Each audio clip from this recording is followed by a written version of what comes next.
Women have the power to transform this world. We can end crime and violence if we all agree to do one thing: share. Let's share our wisdom, share our time, share our talents, share our finances, but most of all, let's share our love. This is the Female Solution. Good afternoon, peace and love. I am Michelle Renee, the host of Education Nation. Welcome to the Female Solution Global Network. The goal of the podcast is to raise awareness about the decline in literacy and examine solutions to the decline. Today, I look forward to talking to a colleague, Professor Jocelyn Turner, a community college instructor, about the current rate of college freshmen who come to college ill prepared. This is Education Nation. Peace and love. I'm Michelle Renee, host of Education Nation, live on the Female Solution Global Network every second and fourth Sunday from 12 p.m. to 1 p.m. The intention of Education Nation is to raise awareness about the literacy crisis and to offer information to combat the problem. The goal is to awaken an army of reading coaches and mentors. You will experience guests who are doing their part in the community to ensure youth in their circles are reading and thinking critically. I look forward to serving you in this capacity. Literacy is freedom, and Education Nation will offer information and strategies to help ensure our young people stay free. All right, so welcome to the show. So in addition to sharing strategies for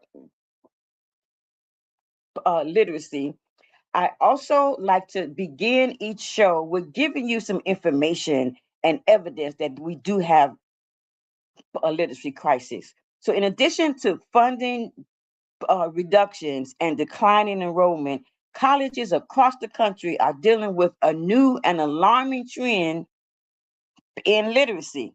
According to the 2024 College Board report, 42% of college freshmen perform poorly in critical thinking. 39% lack appropriate writing skills for college and writing skills, and 45% have low emotional intelligence. They're coming to us ill prepared, not to any fault of their own. And there are things that elementary schools and high schools can do, and most of all, parents. It's not a lot that we can do with the schools. They have their own rules and regulations, and they have to, and they are responsible to their funding sources. But as households, as parents, it's time for the village to take our children's education back. We always hear that it takes a village to raise a child. Well, now it's time for the village to kick in. Professors across the country say more Gen Z students are struggling with basic reading skills, and that were once expected at the college level. Their stamina for reading, in many cases, is because of no child left behind and Common Core. They're required to read more in college, but many of our young people haven't read enough books, full books from beginning to the end. They're reading excerpts of books in school now instead of reading entire text. They're reading excerpts of books and short informational articles. That is Common Core. So according to Fortune magazine, instructors are discovering that new students have extremely poor reading skills, and professors at some colleges have actually lowered their expectations, making um, the required work less difficult, less engaging and rigorous overall, which is not a good thing because that means we're releasing people into a university where they're not going to be able to um, stand up and do well. And from my experience, for me, it looks like a lack of confidence. Um, they've been accustomed to working on standardized testing only, so they're used to taking tests. There's a lack of comprehension because of that test taking that is required in elementary and high schools, and the stamina for reading has really diminished. Audible books are readily available. Families don't read together anymore. And if you look at many households these days, there are not a lot of books in the household, actual books, but there's a lot of screens. We got iPads, we got tablets, we got cell phones, we got laptops, we got desktops. So there's a lot of screen time, but not actually actual books. Students are increasing their use of AI, and AI is not going anywhere, but they don't know how to ask the higher order questions for AI. They're asking the easy questions so that AI can produce their actual work for them. And that's not the correct use of AI. So they're not being taught how to use the AI. So I'm going to bring on a colleague, Jocelyn Turner. She is a tenured faculty member in the communications department at Kennedy King College, and she's a lifelong Southside uh, resident. She is guided by the call of Gandhi's that said, "Be the change." She previously served as the academic success coach, where she witnessed how modern culture negatively impacts students' learning capacity and their mental health and their growth potential. These insights now drive her pedagogical mission to develop equitable, relevant instructional design for students and facilitate professional development for faculty, ensuring that the 21st century contexts are centered in modern teaching practices and classroom management. Professor Turner, thank you for joining me. Thank you for having me. Is there something that you would like us to know about you that I didn't say? Absolutely not. I think you are very gracious in your introduction. I guess I tend sometimes to be a bit shy, so I think you got it just about right. Okay. Only that I'm a So, mom to a 5-year-old who is now reading. oh, So we I might used want to to put be a that in there. I used to be a mom to a 5-year-old, a bunch of 5-year-olds. I'm a mom to adults now. Yeah. It's amazing. And because I'm a mom to adults now, all of my children are readers. Mhm, I don't know why I always call them my children, but they are my adults are readers. And that came because of what we did in their household. The father mhm, and I ensured that we had books in the household. We took them to the bookstore. We spent time in the bookstore. We bought books. We made sure they had a library card updated and they were able to go to the library. We went to the library with them. We read with them in the house. At the time, though, we didn't have so much screen time. And I'm a firm believer, I really believe, because of so much screen time that our children have at an early age. I've seen babies with screens, with they can manage and manipulate a phone and an iPad too well, but they don't have that same kind of zeal for a book. mhm, So part of the reason why I believe that we're having these issues is because young people have too much screen time. mhm. What do you think about that? I agree with that. I think the screen time is a major concern And just to give a little bit of background context, every generation has to deal with its issues, right? So we're in the generation where we're in the beginning of seeing some new technologies come through. And now we're seeing these technologies just being very inundated in every aspects, every part of our lives. It's intrusive in a way that we don't even sometimes get a choice. And what I mean by that, if you go to your email, the AI is there.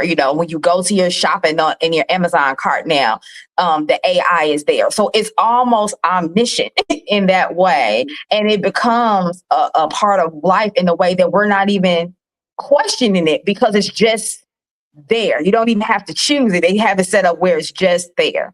And so when we talk about the younger generations, like for my generation before me, there are some things that we would rightfully choose. I don't need this. I don't want this, Yeah. And I think it's different for the generations after this when it's just right there.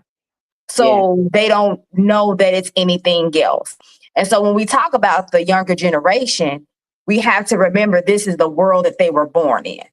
Mm-hmm. So these are the circumstances that they were born into. We also have to remember that the pioneers of these technologies, their children do not, or they did not, because they have adult children now, young adult children, they did not use these technologies. Mm-hmm. They did not. Be very clear, Steve. Mark Zuckerberg said, "Oh, screen." Now he has Facebook kids for your kids, for other people's children, but his children, he said he wants them to play outside and read Dr. Seuss. Yeah.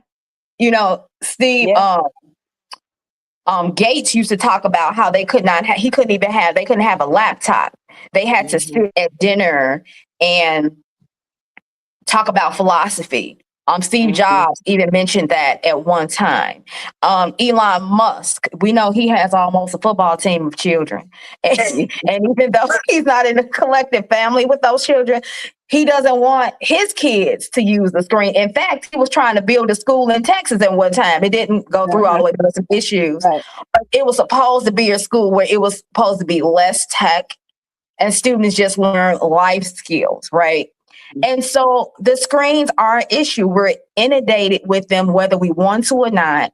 And I do know that the American Academy of Child Psychiatry were saying something. They reported that between the ages of 8 and 18, these kids are on the screen 7.5 hours a day. That's the average. That's a job. Yes, it is. But That's a job. part of the reason is that many schools don't even have textbooks anymore. Mm-hmm. They have ebooks. They're working online. So if they're online at school all day, and how many hours are they in school? From 9 to 3, approximately, right? And then they come home and they're also having screen time.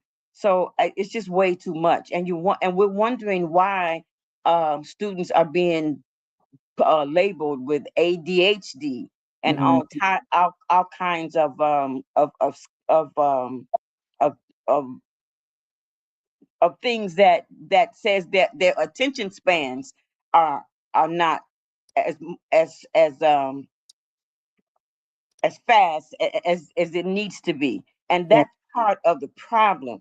And the other problem is our children are not reading actual entire text. So what are your thoughts about college freshmen who struggle? The fact that they come to college in their first year, that many, not all, many are just ill-equipped and ill prepared for that first year of college. Yeah. Again, we have to go back to what's happening in society. And myself, I have to say, as an instructor, I had to do a hard awakening, because I think it's convenient to say what the students are, how they are and things like that, which is true. But, as a literary instructor, it's the classic story of Frankenstein. We talk about Frankenstein all the time. If you never read the book, you don't know that Frankenstein is the doctor, not the monster. So there's always and you don't know that the monster is not really a monster. He's a kind and gentle soul. But the monster that book is a very interesting conversation because it was written in the late 1800s, and it asks the classic question: do you blame the doctor for creating this? Right? Do you blame the quote unquote monster for being what he was created to be?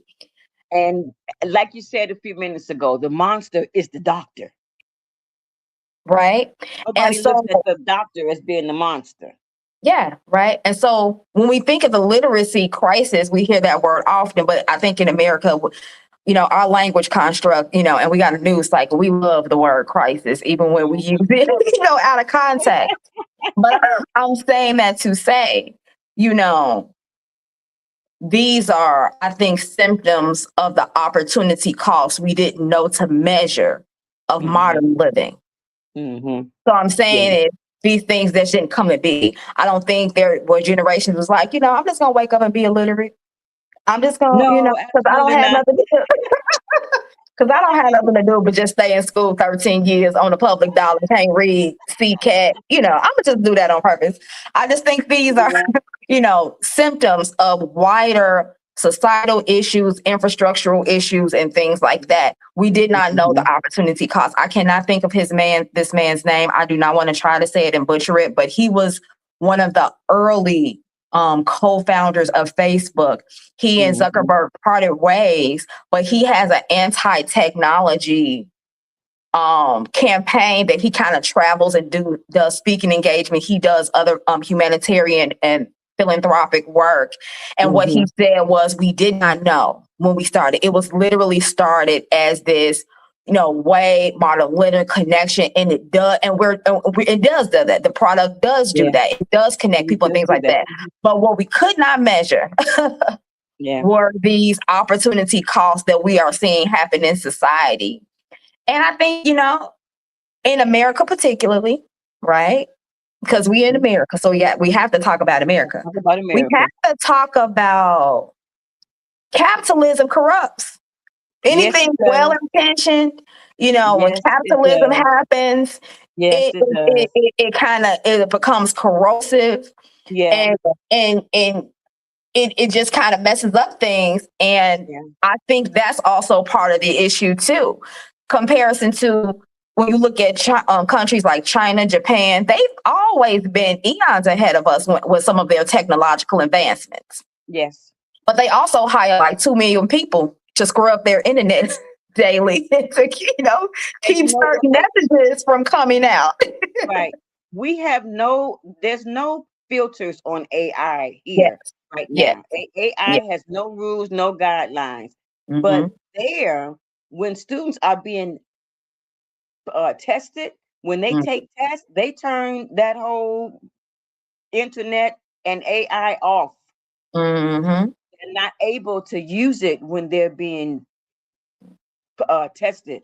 We have nothing like that. It's just there. There's no filters, no guidelines, no protocol. And parents usually use AI.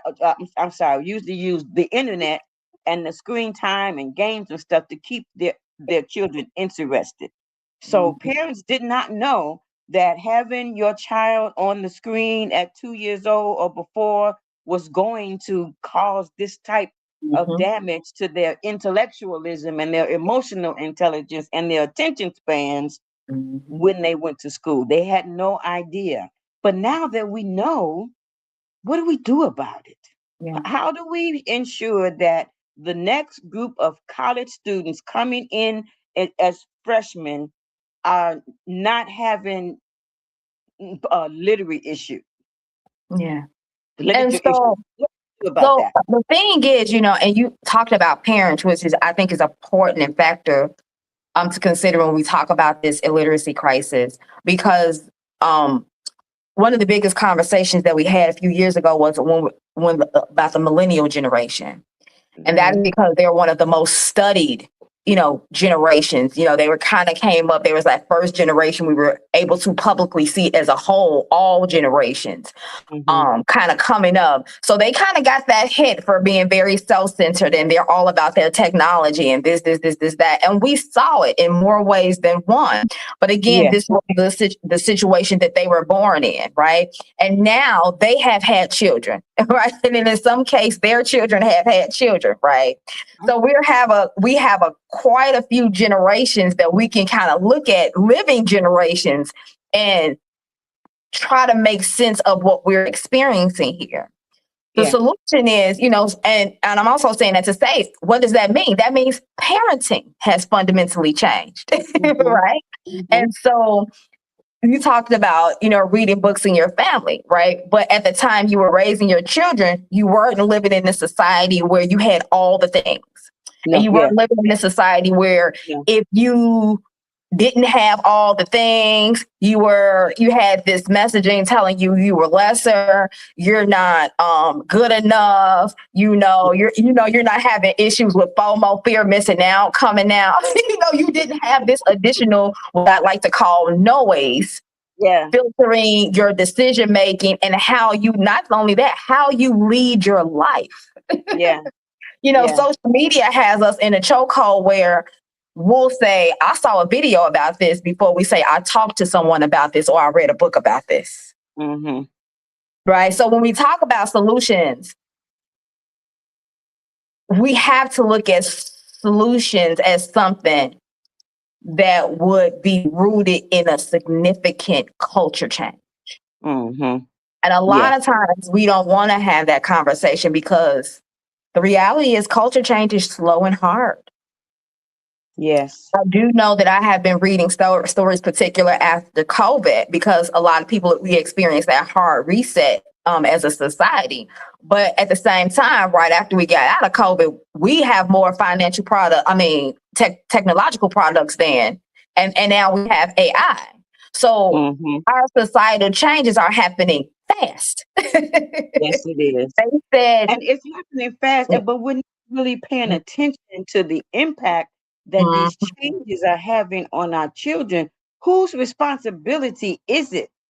And then once we discover whose responsibilities it is, what can that person or that group do? Something needs to be done. We know we have a problem. So why we know we have a problem. So what can be done about it?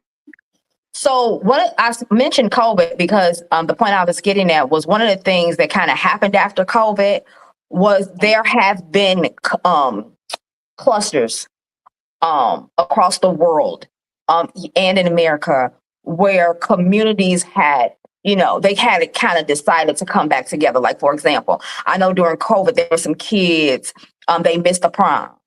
So there were communities and parents coming together. They were doing the prom parades where people could not come in, but the kids, and it was like a caravan, right? That is ingenuity, a culture shift. What was also happening was parents were doing pods with one another to take care of the children. Okay. That was kind of a new practice, because we put the schools in daycare. We put the kids in school unless you got a family member taking care of them. After COVID, there were reports that a lot of parents switched to homeschool. They felt like the online or remote. They felt like the online learning, like particularly for the smaller children, was just too much. You want them to sit in front of a computer screen, for all of this time. So I was reading where there were some communities and just mothers, hey, it's a community, it's 3 smaller kids in the community, maybe on this day, such a keep them for a few hours, and we're going to do reading and this and this and this, and maybe on another day, such and such is going to keep the babies, and maybe we'll do nature and science together. So after COVID, there were some communities that I were reading about just across America and across the world, even though it was deciding, maybe we need to pull back, right? Because we were forced to pull back during COVID. And maybe we need to figure out how we need to have a different approach with our children.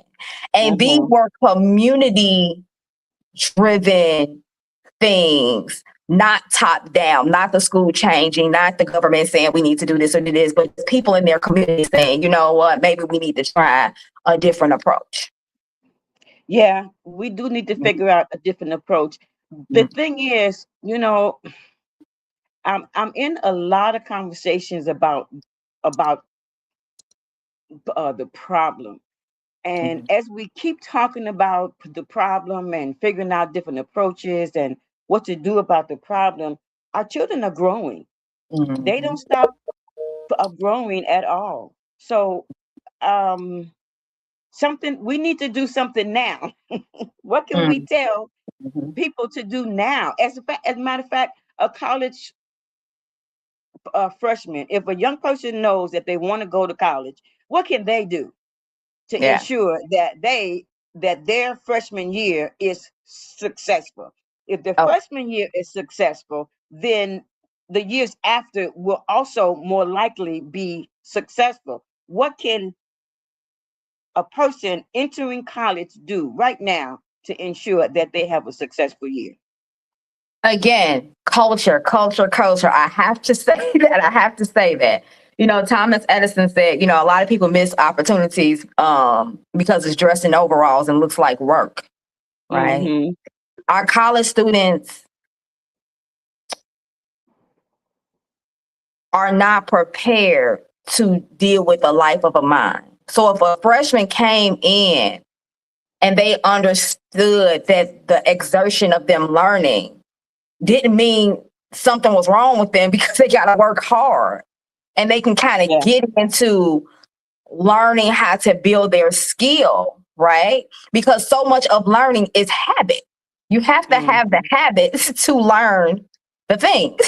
Yeah. You have to have the habit to learn the things to figure out what you're good at and what you're bad at, right? Yeah. You have to Mm-hmm. learn it is no sometimes. You are Mm-hmm. wrong sometimes. Mm-hmm. And that means Mm-hmm. that you are wrong about the thing, not that there's something wrong for you. Because a lot of Mm-hmm. times the students today, they don't know how to take constructive criticism.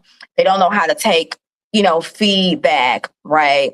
And Mm-hmm. also helping students understand that learning is an experience, right? Yeah. If you fail Mm-hmm. a class, it's not the end of the world, right? If you Right. have a tough Mm-hmm. conversation with a professor, it's not the end of the world. You have to take all of these pieces of your learning journey to create a whole, because Yeah. all of that is part of your holistic learning experience, not just the content of your academics. Mm-hmm. Yeah. That Yeah. has to be impressed upon them, Mm-hmm. because they're taught in such a binary that if something is wrong, it's them, right? It's them. Yeah. It's not. It's just that that thing was wrong, and how do we come back from that? And how do we, Yeah. move forward? How do we decision make? How do we problem solve? Yeah. Those types of executive functioning things, the Mm-hmm. students really have to learn to embrace as Yeah. part of their learning experience, as much as it is the academic content. You're right. There's a couple of comments. Naima Latif says homeschooling helped parents realize the school curriculum didn't really prepare our children for life skills, Mhm, and she's right about that. mhm, It forced parents to become involved. When mhm, we put our children in school, we kind of give that educational right over to somebody else, and we don't understand that it's also we're the first teachers, so we have to remain part of our children's education all throughout their elementary school and high school. mhm, And she also has a question: how are U.S. schools comparing to other countries? The U.S. is is far behind other countries in literacy. If so, why is the U.S. far mhm, behind? Well, studies show that we are behind, and we have been behind for quite a while. The reasons are vast. There are a number of reasons. Um, Part of the reason is that parenting has changed. Another part of the reason is that school requirements has changed. Something happened when No Child Left Behind was implemented, and schools were focused on um, on tests, but we were behind way before that. And then we got further behind once Common Core was implemented, and only excerpts of books were re- required in schools, in elementary schools and high schools. So there are a number of reasons why we are behind. And unfortunately, the more time we take to talk about the problem, our children are growing, and they are being passed along, and they're still behind. So I'm thinking we need to just get parents more involved and families more involved. What are you doing? What am I doing to with the children in my family? One thing I do is every young person in my family that is in preschool, I teach them how to read. So by the time they get to kindergarten, they read. They are reading. That's what I do. But I can't save the world. I can't even save my family, but the one thing that I can do is I can ensure that the young people in my family are reading. That's what I can do. Great day, Sugar. What are you doing? Yeah. Yeah. So, how do you help the freshmen that you encounter? What type of issues do they have, and how do you help them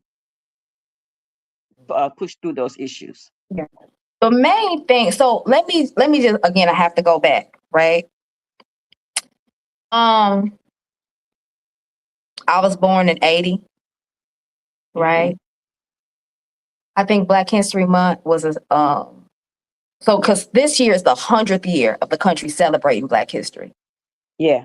So if you go back to the annals of history, we got people like W.E.B. Du Bois who wrote the Black Almanac. Mm-hmm. Because he was really the first Black sociologist to really put our stuff on the books as a culture, right? Mm-hmm. Mm-hmm.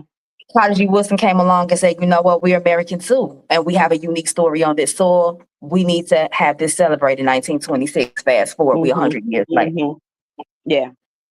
Now, it was initially Black History Week. It turned to Black History Month, right?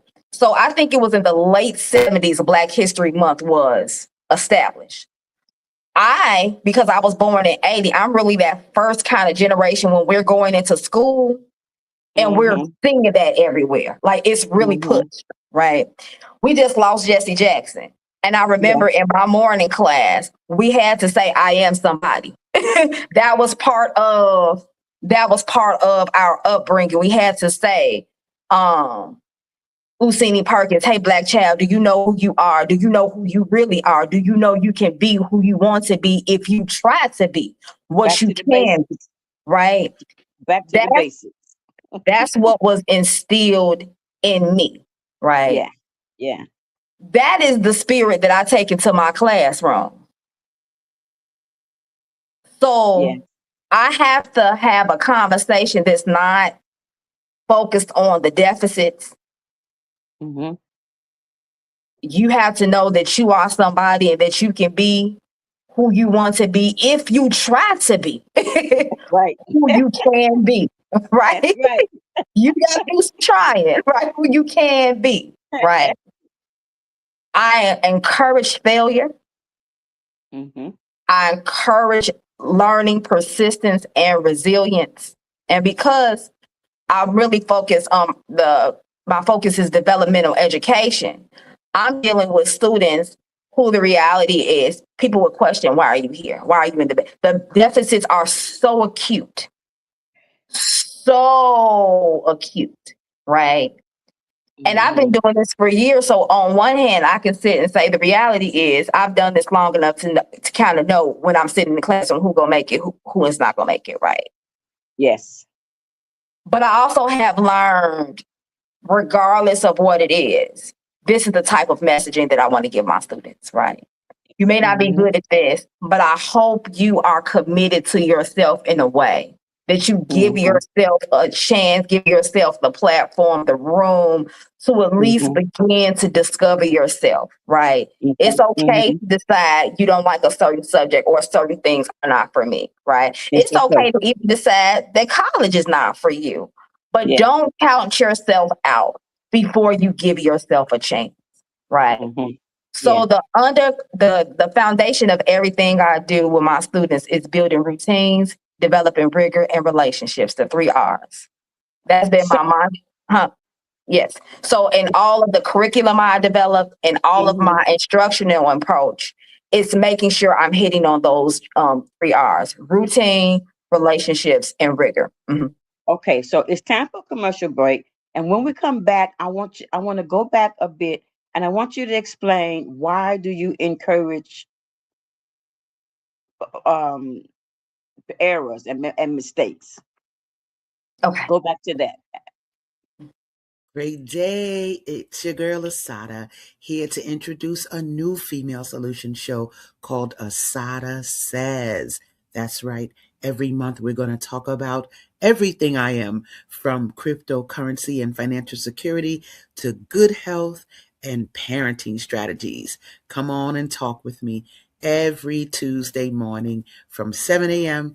to 8 a.m. And let's do that thing the way Asada says it should be done. See you then. Peace right here on the Female Solution. Okay, so let's go back a bit. Why do you encourage failure?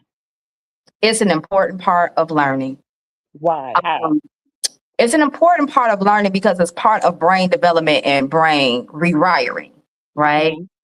It's part of students learning executive functioning, how to prioritize tasks, how to develop persistence, how to develop grit. It's important for students to develop metacognition and critical thinking, because if you don't review, you don't have the capacity to analyze and properly evaluate, right? It's Right. better for deepened understanding and retention. The old school rule is repetition is the mother of retention. So you have to Mhm. consistently revisit things in order for it to stick, right? Yes. So, and then also the biggest thing is you have to learn who you are through failure. The Yes. problem is a lot of our young people are so unsure of themselves because they have not been tested. They Yes. have learned that they're great. So the moment a mistake happens, the moment they mess up, it's existential. They did Mm-hmm. not get the early reasoning, this too shall pass. Or they didn't have the conversation after something happened where, oh, I'm sorry this happened, but what did you learn from it? Right? They Yeah. did not get Mm-hmm. all of those conversations. So they really don't know what to do with all of that anxious energy. Mm-hmm. So I have to teach my students that if you get a bad grade or if you have a negative outcome, that doesn't mean this is you're negative or you're bad, because that's how they internalize that messaging, right? Mm-hmm. Oh, I got a bad grade on the essay. Particularly if it's something that they really struggle in, right? Mm-hmm. Mm-hmm. Um, it's a book that came out back in the day, The College Fear Factor. And I Yes. love that textbook because there's the chapter that explains the English, the writing classroom is the most feared classroom at every college campus And you know across why? the world, not Because just we have America, to be very, the world. yes, yes. And We have so, to be very mhm, critical of their writing, yeah, because in order for them to write well, they have to understand their mistakes. And in understanding their mistakes and getting accustomed to getting that feedback and being allowed to do over and right. redo, make better, that's really where the learning comes from. Yes, yes, yes. And so this generation is terribly anxious. That book that came out a couple of years ago, I can't think of the author's name, but it was called The Anxious Generation. He Mm-hmm. talks about these as part of factors why these students are so anxious. They can't have a conversation. So a student will go tell their advisor on their teacher before they talk to the teacher. They just don't know how to handle that type of problem solving in relationship. So me talking to students about having hard conversations. In my FS class, you know, I teach FS at my work, and at my work, it's one of the lowest literacy levels that is offered to students. And I showed them this video at the beginning of class by Maria Folio, and it calls "Everything is Figure Outable." It's not a concept that they understand, right? All these things are not static. There's a great part of life, you know what I'm saying? That is consistently figure outable. So I try to talk about mistakes as a norm, not something that happens and it's supposed to, you know, set you out. I have to tell them the quote from Thomas Edison that he says, I didn't make, you know, mistakes. I learned 10,000 ways not to do a thing. So I kind of normalize it to kind of take that angst off. That they internalize as a deficit in their person, which is that they've never learned learning skills, because learning requires a skill. Yes, it does. Yes, it is a skill. Yeah. And the one way that I get students to get accustomed to me giving them feedback is my first few classes, I allow them to give me feedback. They can tell me what I did that didn't work for them, what they think I can do better. And if they can give me feedback, then they're more comfortable with me giving them feedback. Because one thing that in order for me to help them become a better writer, they got to get used to the feedback. Instead of thinking, okay, I'm pouring my heart out on this piece of paper or document, and then I'm uploading it into our learning management system, and that's it. So they think that's it. They don't, they expect to get an A from that because they put their time and pouring their heart out. So in order for them to accept my feedback, I allow them to give me feedback. And they give good feedback too, by the way. Oh, I know. I allow my students to give it to me too, but they usually give it to me at the end of the class. And I have learned that in higher education, it seems like you and we're braving new waters because professors, we don't like getting feedback. Yeah, we don't like getting feedback, but but that is normal. Most people or human beings don't like getting feedback on their work. But I know that if I have to give my students feedback, and they don't want it, they don't want it. They are offended by it. They don't want any parts of it. So the easiest thing that I found to do is to allow them to give me feedback first. And then they accept my feedback, believe it or not. But that's an example of you, again, culture shifting. Yes. Developing a routine in your classroom, right? Developing relationships in your classroom, right? They don't want to have a relationship with you if they can't trust you, right? So that's their way of dealing with that. And I think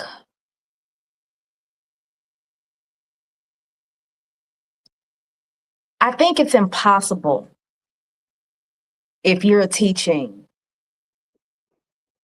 Black and Brown students not to understand the importance of that. Yeah. I think in a utopian society, we will be free of certain historical weights. But unfortunately, we're not. And I'm saying to say, when you're talking about Black and Brown students, that trust factor is important. Yes. Because of the history of the power differential, right? What are you going to do with this power, over me, right? A lot of these students are shocked because they already was in school 12 years, 13 years. And now you're telling me I'm illiterate? I would be shocked too. There were no checks and balances, before that, to let me know or to help me along the way.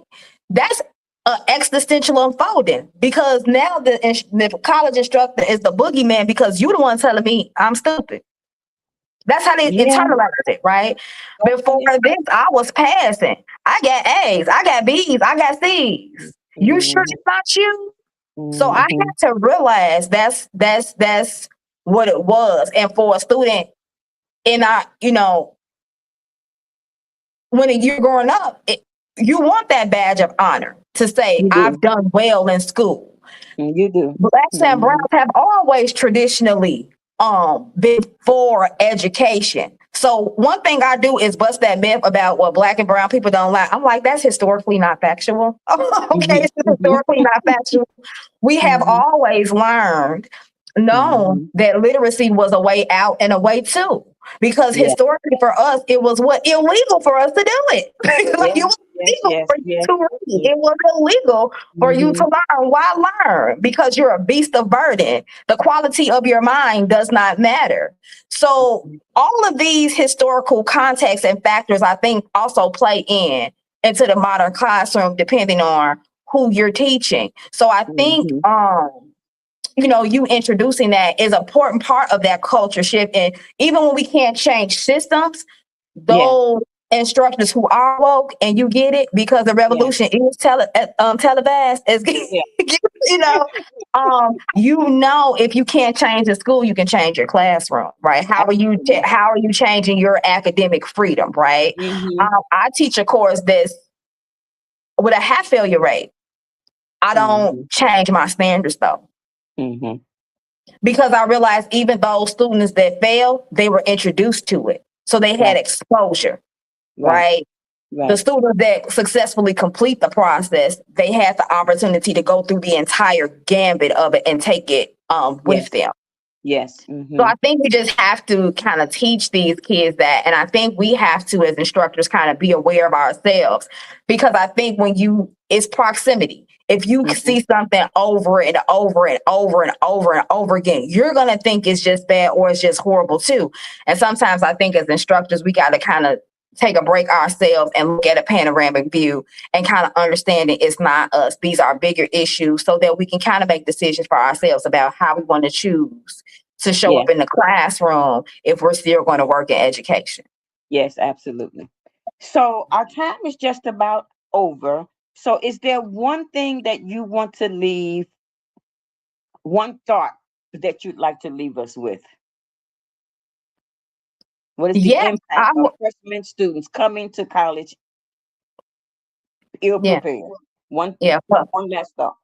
Yeah, one last thought I would just say is don't blame them for the unpreparedness. I would encourage any parent, if you have a student that's college age and they're going into higher education, Mm-hmm. help encourage them with their decision making and problem solving skills.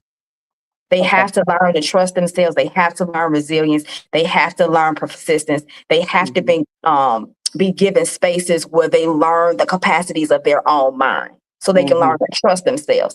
They have Mm-hmm. to learn that everybody in this entire world has to make decisions, and this is the thing, right? And then also encourage a culture of instructors who are really concerned about these things to connect more. A Yeah. lot of times what we're experiencing, we also internalize it. We feel like it's just us. And we do know the things. We're reading the data. We're looking at the Mm-hmm. information. And sometimes it just feels overwhelming and hopeless, right? Yes, it does. Mm-hmm. And so talk to each other, right? I can't change all the things. I can't change what they're doing with the placement test. I can't, but when I go to my classroom, right? When I Mm-hmm. know who I am, my person, maybe this is one thing I could implement, right? Mm-hmm. Maybe this is one new resource I can try, right? Mm-hmm. Because as instructors, sometimes we get all the new bells and whistles, and then that's overwhelming to us because that's not, our person. So the Yeah. scaffolding is good for us too, right? Try one new thing, right? Mm-hmm. Talk to a Mm-hmm. colleague who you respect to get ideas, because the Mm-hmm. reality is for us, this is going to be a norm. Um, Right. every 2-3 years, they change in learning management systems. They change in the technological Mm-hmm. school. So upskilling and continuous learning is something that's going to be expected of all of us. So I Mm-hmm. really encourage instructors to bring back that sense of community. And lastly, for parents, I really encourage parents to bring back that sense of community, right? I told my friend, I said, it's a lot of stuff going on in the country. And I said, it dawned on me that I live in a neighborhood. I don't know my neighbors. I grew up knowing my neighbors, right? Yeah. Somebody who I can commune with. I grew up going over my friend's house. I'm going over someone's house, go do my homework. That was my experience. Do the kids even have those experiences, right? The parents have to create community, because we have to start creating those third spaces for our kids to figure out, not feeling responsible, because parents are overwhelmed because we feel like we have to manage every part of their lives. But if we were to create community, we can kind of get back to those old school values that have been proven over the test of time, that this is what works. So I think if everybody kind of goes to what was good about each of our generations and have community surrounding the idea of those things, I think we can start seeing the needle move in a positive direction. Awesome. I love that. I love that, actually. Thank you so much for being my guest this week. I appreciate your insight and your perspectives. Thank you so much. This was a learning experience. It was fun. This is definitely a new skill that I'm learning. I get better at it every week, but it's something that I was asked to do, and I think it's important.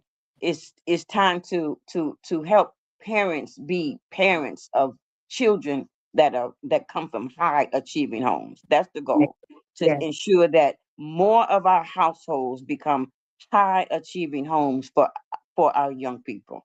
Yeah. Thank you so much. Thank you. And I look forward to more conversations. You had one last thought. You said, I think what?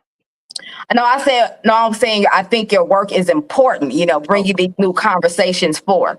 Yeah. Thank you so much. I appreciate you. Until the next time. Okay, bye.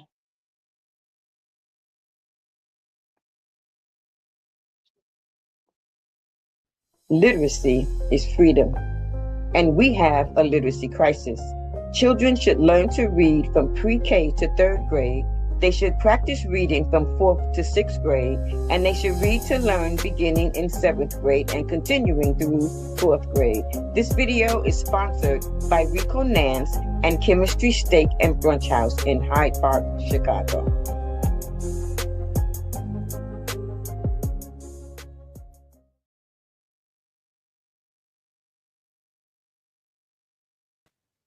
Okay, so what can we tell families this time? What's the tip this week to tell families how they can ensure that they have high achieving homes? I'm suggesting that parents help their children figure out what their passion is. And in finding their passion, they have a level of self-discovery and confidence and purpose that they did not have before. Enroll them in different classes. Help them figure it out. It's our job. And supporting their interests also strengthens the parent-child bond, and it helps children develop their own unique identity, making it easy for them to push forward in academics. So, what is Howard's theory of multiple intelligence? Can you give us that?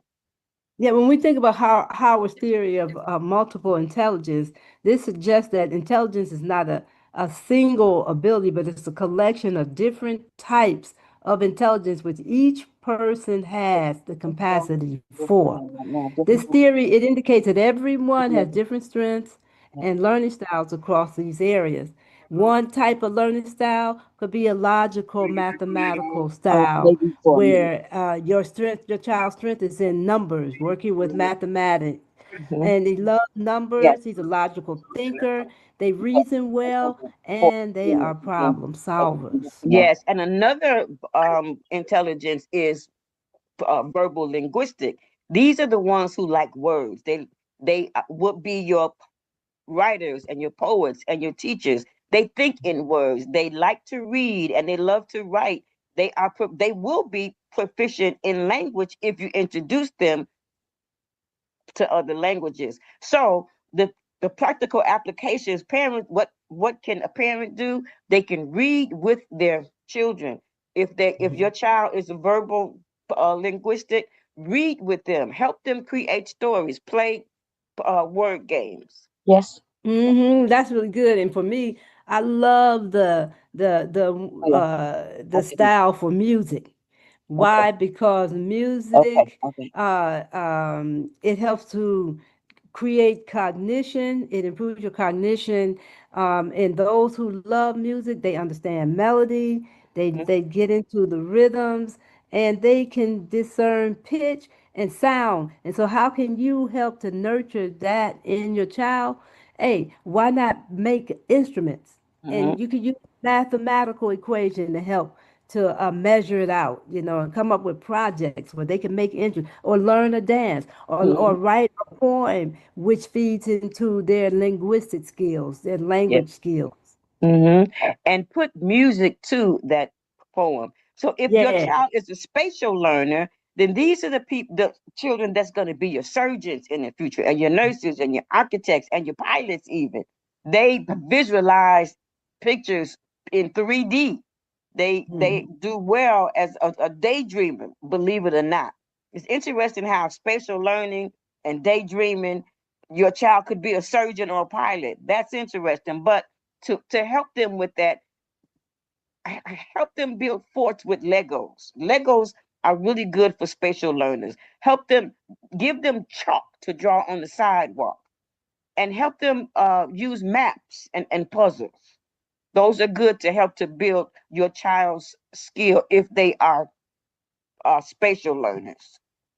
Yeah, and so another one, if they are interpersonal learners, they would make good social workers, leaders in politics and communications. It would be a really big piece for them. Team players, they are great as team players, okay? And they are strong leaders. Yeah. So how to support your baby in that is to arrange playtime where you encourage them in sports, put them in sports, and participate in community service things with them. They will love the idea of being and working around other kids and And people. we have intrapersonal Mhm, intelligences. Aquila just mentioned, you just mentioned interpersonal. So mhm, I want to talk about intrapersonal intelligence. These will be your psychologists and your philosophers and your ministers, even. They understand themselves. They are disciplined, and they are goal orientated. They're independent. So then they will be able to help others also because they understand themselves so well. So to help this type of learner, provide them time, quiet space for journaling.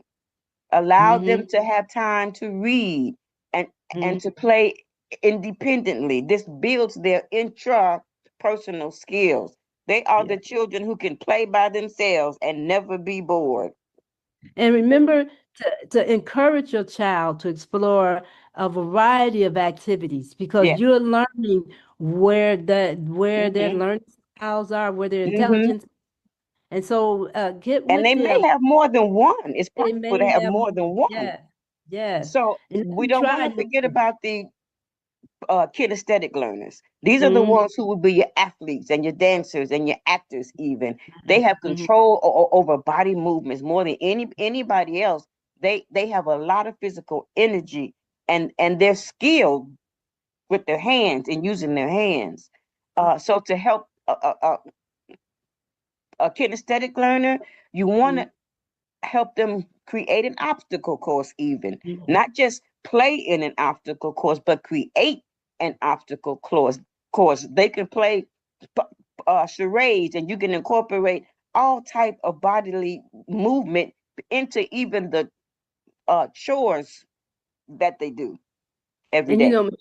and Michelle, let's not forget about the naturalistic, Mm-hmm. the, that intelligence, because that was the one that create our farmers and our horticulturalists.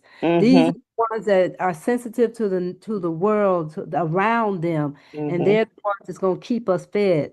Yeah, That's right. That's right. That's and right. so So I'm sorry. go There are go. many critics to multiple intelligences. As a matter of fact, there are critics about every type of learning style or learning tool strategy that we use. And we've been arguing about it too long. Let's stop arguing about it now. Let's just get started. Mm-hmm. We have a literacy crisis. What can we do? We can do everything, one thing at a time. Teaching your children, helping them find their intelligence, helping them find what their passion is only one thing. It's only one. We got to start somewhere. Let's just start now. Yeah, and once you find out what their passion is, you, mom, dad, will you won't feel out of place, anxious, or whatever, and feeling that you are not adequate enough to help them, because you are, because they are going to take it and run with it, because it's in a place that's interesting to them, that That's right. want to learn out of That's right. that particular mode That's of right. style. So Yes. don't be afraid to tackle it and to look deep into your child and see different ways that you can engage them in learning. That's right. And for every individual person, our passion and our purpose is what we love, what we feel strongly about, what we can do as an adult without getting paid for it. My work is not work for me because I love it. And so children need to find what they love. And we need to focus. We need to do some intentional things to help them find out what they love. And that will motivate them. That will increase their capacity as far as academics is concerned. So what we need to do is enroll them in different workshops and courses uh, in in the park district, after school programs, or wherever. But you can also just do a basic Google search and find a free multiple intelligence test. They're everywhere. There's some that are specific for children. But we know that our time is running down, but we want to just really invite you all into our world, into our space, and come and join us, because we'll be showing up quite frequently now. And let's Yeah. talk about it, and let's see what kind of solutions can we, because we got the answers. If we got a problem, we got the answer to that problem. So And look let's, for our book. It's coming soon. yes. The Trust Parental Safeguards. It'll be available soon, and we're going to share these tips with you in that book, and we Yeah. can talk about it here on Education Nation. Yay. Yeah. So, thank you for listening to this episode of Education Nation.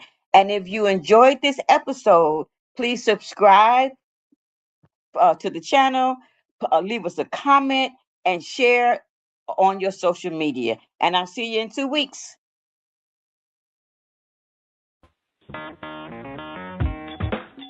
Women have the power to transform this world.